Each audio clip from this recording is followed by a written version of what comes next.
I am Didier Toubia from AlephFarms and very happy to be here with you today at ftalks 2020. AlephFarms is a company which is leading a transition toward an additional production method for meat, which will supplement conventional meat, which is based on cultivating cells directly from a cow, from an animal, into a steak. The concept relies on a tissue regeneration process, which occurs naturally in the animal's body, same as in our own body, for replacing old tissues with new ones, making new tissues like muscle to replace old muscle.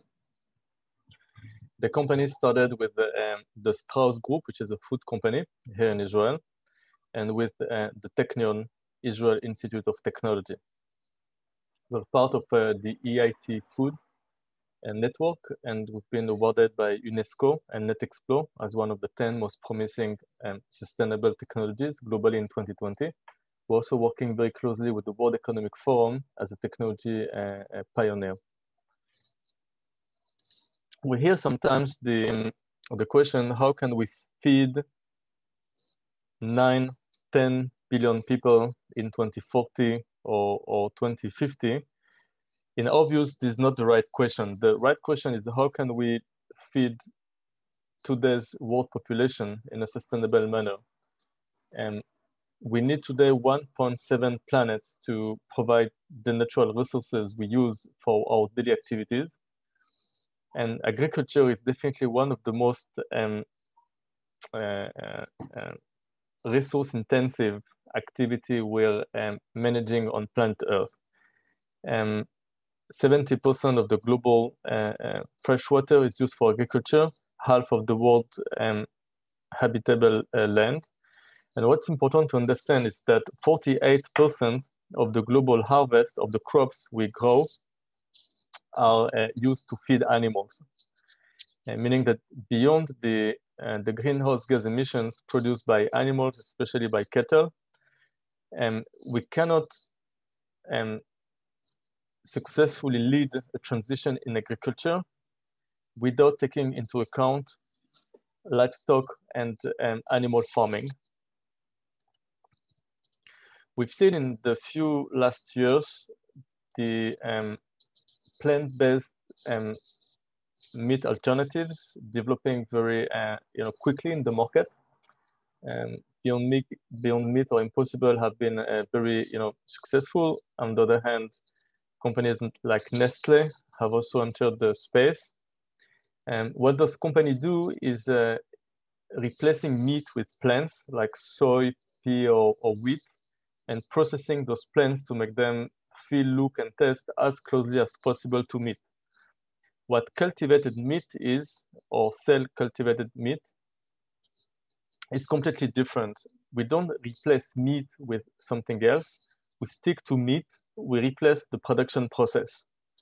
This new approach is still in development. It's an emerging industry, but there are already 35 companies working in this area. And it's clear today that cultivated meat will become one of the new categories of meat. The question is how big it will be. AlephFarms is considered one of the 3 leading companies in cultivated meat. We are very much focused on sticking to nature. We call it nature-inspired design. We use natural cells which are non-GMO, meaning our cells are not genetically modified. They are natural cells we isolate from a healthy animal without harming it at all. And then we know how to reproduce outside of the animal the same conditions and the cells are used to inside its body, so that they continue to make new muscle tissue, same as they would in the day-to-day activity, to replace old ones, to regenerate or repair existing muscle, but on the outside under a controlled environment. That way, from a few cells, we can make muscle tissue, which is basically meat, and more meat, in theory, an infinite amount of meat just from a few cells, without the need for farming the entire animal for 2-3 years or more in the case of beef, and slaughtering it. The picture here on the right is the very first time a company, which was AlephFarms, has been able to cultivate a structured piece of meat outside of an animal. We called it a thin cut beef steak. Since this first prototype, we've been working on turning it into a commercial product. This platform, this unique platform we've been developing is focusing on quality meat. We do define quality according to 3 different parameters: sensory quality, of course, texture, taste, flavor, color, but also culinary quality and nutritional quality. We do believe meat is not just proteins. We don't eat meat just to fuel the body. Meat is a unique experience. It's a very cultural food product, which is anchored and rooted in most of the people's culture. The feedback we've received from the journalists who tasted the meat have been unanimously very positive. You can see here, blown away by the texture of the steak. This picture here is the journalist of the Wall Street Journal who tested the meat first as a journalist in December 2018. So the taste, flavor, and texture is good and very, very similar to the meat we know. AlephFarms stands out of the crowd in this emerging cultivated meat industry thanks to the combination of 3 unique features. The first one is that we have a clear path to market. We're probably one of the 2-3 companies at this stage today with a scalable meat cultivation platform enabling cost parity with conventional meat with a clear regulatory path. We're also focused on quality meat and structured steaks, which is the holy grail of the industry. And this is possible thanks to the collaboration we have with the Technion University and Professor Levenberg. On top of that, we have a different type of cell lines. We use different cells than other companies, which are on one hand natural cells, but also suitable for a mass production of meat, which is a unique combination. We do see cultivated meat as a new category of meat, not necessarily as a direct replacement of conventional meat, same as we have white wine and red wine, which are 2 different types of wines, 2 categories, each with its own set of attributes and value proposition. We believe that within 10 years from now, we'll have 2 categories of meat: conventional meat, meaning slaughter-based, and slaughter-free meat, like cultivated meat, each with a different value proposition and set of attributes, probably targeting also different set of consumers and supplementing one the other. You can see here a rendering of the meat we expect to release within a few years in retail. The first go-to-market will be in food service. And this is a rendering of the retail meat at the second stage. It will be very transparent. You can see here the QR code providing all the information of the meat. Of course, CO2 neutral and non-GMO and using no antibiotics. The meat we produce is cultivated on a platform which is animal-free, meaning without any animal inputs, except for the cells which are used as a starter for making the meat itself. We're currently in the process of finalizing the first commercial prototype at the end of this year, meaning within the coming couple of months. We've started to plan and to build the resources for the first pilot plant, which we call pilot biofarm. This first biofarm will be operational by the end of next year.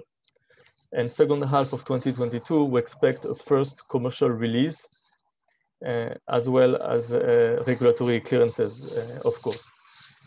AlephFarms has been the first and only company in this industry to commit to be carbon neutral by 2025, which is the first year where we would reach large-scale global commercialization.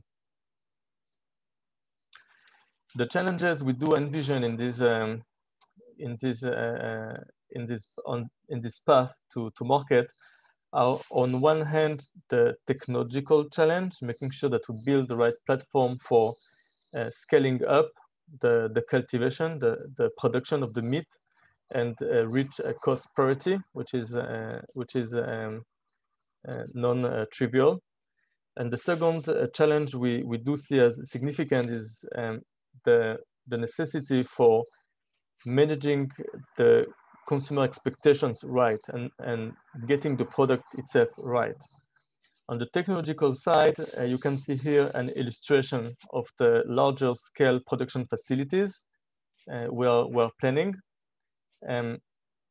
They will be very similar to the production plans for dairy or yogurt, fully automated and very high level of hygiene. There will be no contact with the living or slaughtered animal. And those biofarms can be built up anywhere. We do envision larger biofarms closer to the urban areas where the meat is consumed, where most of the meat is purchased, but also smaller scale rural biofarms in the countryside, in partnership with farmers to meet the local demand for meat and animal protein. Driving the cost down will be possible thanks to economies of scale. So one of the let's say cornerstones of the go-to-market strategy we're implementing is really ensuring we can drive a quick scale up and increase the production capabilities to high levels within a few years from launch. On the consumer side, AlephFarms is very much consumer facing. We've been the first company to open a visitor center, for instance. Today, based on the consumer surveys we have performed and others, we know that there will be a very high acceptance for non-GMO cultured meat, which is what we do. We have a clear understanding of the profile of the early majority for cultivated meat, and some early signs that the acceptance for cultivated meat might be higher than for plant-based meat alternatives. On the regulatory side, we have today a very clear understanding of what the requirements would be in most of the jurisdictions, working closely with Europe, of course, but also in the US and in Asia. And that's important because we believe that especially now in 2020 with the COVID-19 pandemic, we've seen an acceleration of pre-existing trends toward more resilient food ecosystems, more digitalization and automation, a stronger focus on food security, and the access of local food produced within the country or locally, more public-private opportunities to collaborate, and a trend on the consumer side to buy less products but of higher quality. We believe that all those trends are very relevant for cultivated meat and will accelerate the awareness of these new type of solutions. In Europe specifically, you're probably aware that the European Commission has published the European Green Deal at the end of 2019. And then first half of this year, the farm to fork and biodiversity strategies, which are calling on one hand for upgrading the infrastructure of the continent to turn it carbon neutral. And here we cannot get to carbon neutrality without changing the way we manage our agriculture and incorporating new solutions in combination with the existing ones in order to succeed in a just transition. And second, we also see a strong focus on reverting toward more regenerative and more extensive production methods, and working away from concentrated operations and high input agriculture, which are also, by definition, in many instances, less productive. And as the demand for meat remains constant or is increasing in some parts of the world, we believe that we will need to incorporate new technologies and new solutions as part of the whole system in order to come back to balance with nature on one hand, and stop depleting the natural resources which are at our disposal, while still meeting the rising demand for meat. And this is where we believe cultivated meat can play a role in bridging this gap. At the end of the day, the farmers feed the world.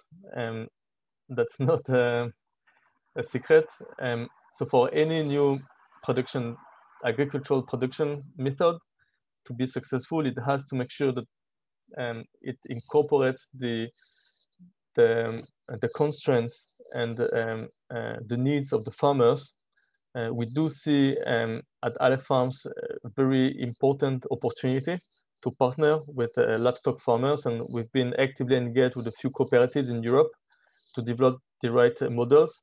For on one hand, solving demographic issues in agriculture in Europe, but also revalorizing and increasing the living level for farmers, increasing the remuneration, and revalorizing the status of the farmers, while making sure that the farmers keep the hand on the steering wheel and keep the role of feeding the world.